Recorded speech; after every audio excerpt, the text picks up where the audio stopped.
কাঞ্চনপুর মহকুমায় অনুষ্ঠিত হল ১০ম আন্তর্জাতিক যোগা দিবস উদযাপন অনুষ্ঠান।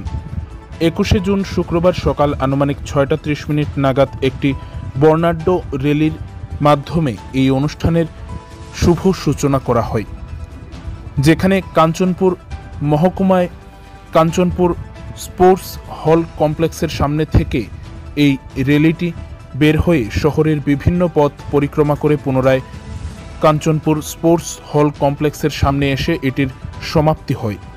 Sub divisional youth affairs and sports office Kanchanpur এবং কাঞ্চনপুর সাব ডিভিশনাল অ্যাডমিনিস্ট্রেশনের উদ্যোগে এই অনুষ্ঠানটি অনুষ্ঠিত হয়।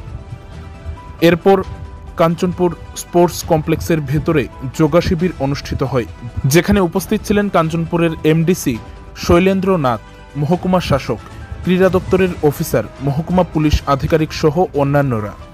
এছাড়াও উপস্থিত ছিলেন কাঞ্চনপুর ১৩ নং টিএসআর ব্যাটালিয়নের জওয়ানরা, কাঞ্চনপুর মহকুমার বিভিন্ন স্কুলের ছাত্রছাত্রীরা সহ অন্যান্যরা।